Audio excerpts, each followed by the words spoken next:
This is me, raw and vulnerable, asking for help.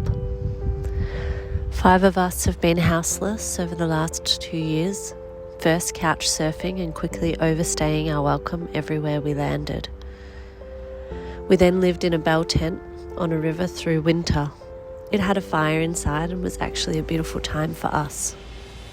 But that got mouldy very quickly, so we downgraded to a 3-person LD pop-up tent. This was after losing our beautiful home, every single belonging that we had, in a freak storm.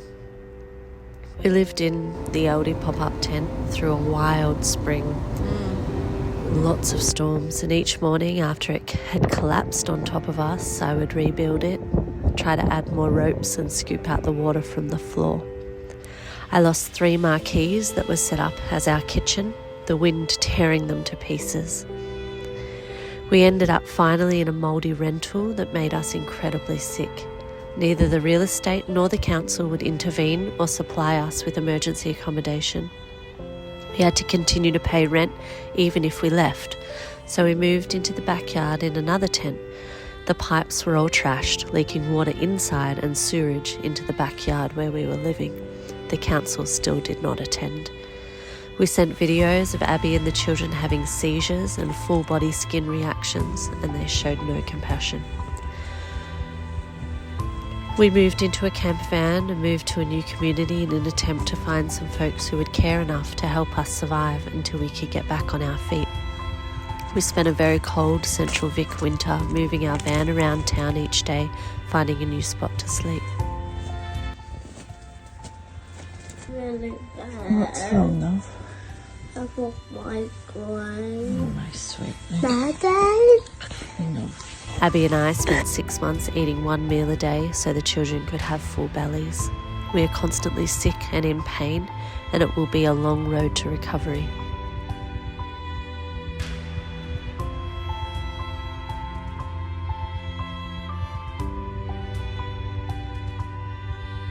Especially without adequate housing, warmth, nutrition, and medicine.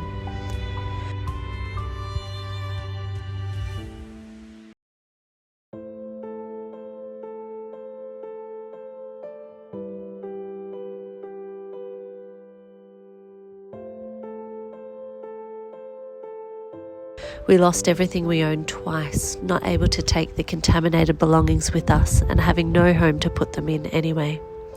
When the children were very small, I would spend hours creating play spaces for their development and painstakingly making wooden toys, felt scenes, and suitcases full of magical worlds. When we lost everything, it was devastating thinking of all of the hours that went into creating those resources for my babies. We spent months not getting restful sleep. The children would sleep with their eyes open, their lips cracked and weeping. One of my children would regularly threaten me with a knife. This is a generally very gentle child whose body and brain was on fire and they couldn't cope. My other child spent months screaming all day, every day.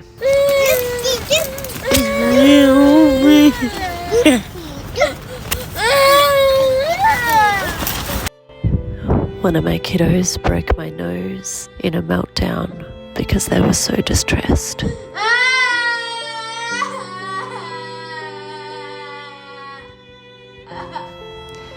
We get labelled hypochondriac, even by doctors, because only 25% of the population is allergic to mould, and so you can be living in a home with someone else who doesn't get affected at all and can't understand.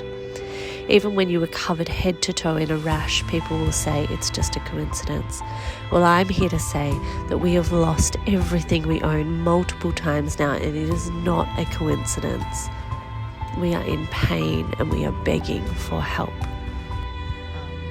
When you are in toxic mold, the effects are debilitating and long-term.